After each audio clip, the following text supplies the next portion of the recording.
Hi everybody, I'm Tim Newton from the Craner School. We're joined today by Jim Alender. Jim is working now as a consultant for a local automotive dealer, but also has been a CEO throughout his career, both in the healthcare and in the banking business. Correct.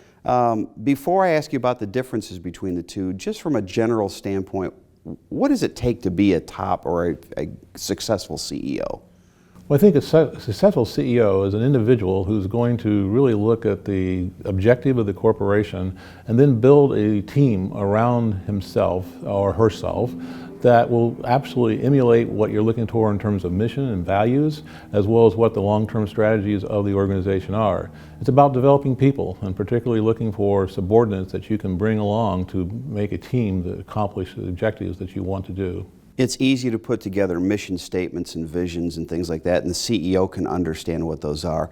How do you filter that through an organization so that every person in the organization knows what we stand for and how we do it?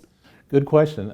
First of all, you want to make the mission statement concise, and you want them to then, in my issues in my past, I've started out many of my meetings by reciting our mission statement before we start our meeting, so that if we're going to go into a controversial issue, whether it be healthcare or whether it be banking, we understand that the values of the organization will be represented in that decision, as well as the mission and how we get to that decision.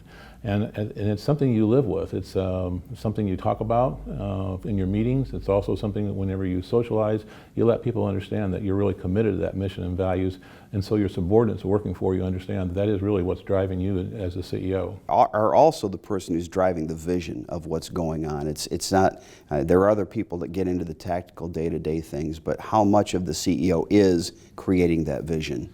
Well, the CEO creates the vision from the standpoint of actually how they manage the organization and doing what they're doing in terms of achieving the next level, what the organization wants to do. And then the vision of it is how we go about achieving that, either through acquisition or merger or de novo or even organic growth. But you know, the vision that I give to my people is where we want to be and how we want to accomplish that.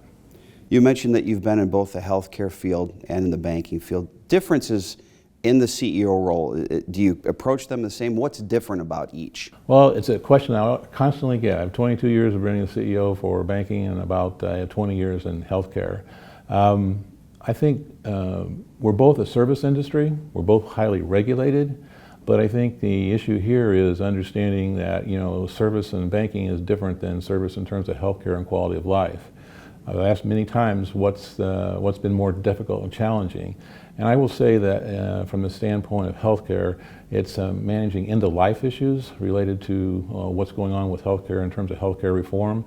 And then also in banking, if I wanted to make a decision that was, I think, in the best interest of the client, it may not have been the decision they want, it was still the right decision. Whereas in healthcare, with the regulations, particularly some of the compliance related to Medicare and some of the rules related to healthcare reimbursement, you have to provide that service regardless of the outcome. You mentioned regulations, and I would assume in both of those industries, but particularly in the banking industry, they change so often, they're often complicated. How difficult does that make your job as a CEO? It's a very, very challenging part of the job as a CEO, is making sure that you can deliver the product and the services the way you want to, meeting your mission and values in terms of how it's delivered, but at the same time being compliant to the regulations that are given now and being mandated through the laws. As you look at other CEOs in industries that you've been in and in others, what do you think is the most common failure? Where do CEOs sometimes fall short? I think particularly in a lot of cases, and I think I'm a part of this, is being able to effectively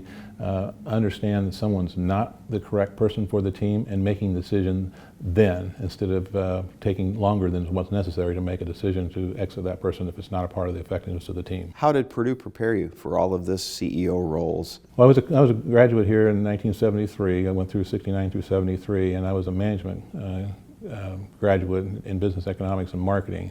I think, as I told some of the students, given the broad background that I got in terms of a managerial part versus just the accounting part and the finance part, I'm able to look at decisions and processes and issues and be able to extrapolate from those issues a solution that really is going to be addresses the problem or addresses the growth strategy we're looking for. That broad background that I got here, I think, was inevitable for my success.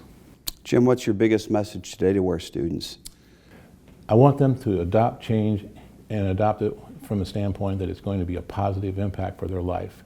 At the time, change is going to feel like fear, but I think change, and in my case, leaving one industry, going to another industry, great fear for that. But the reality was, I'm so proud that I've been able to have 2 careers, and I want the students to understand that wherever they go, they're going to be forced with change and see change within the company they work for. How they adopt and accept that change in a positive attitude is going to be their success. Jim, we thank you for your time. Thank you for coming back and sharing your wisdom with our students today, and also thank you and congratulations for a great career. Thank you very much. All right, for Jim Alender, I'm Tim Newton.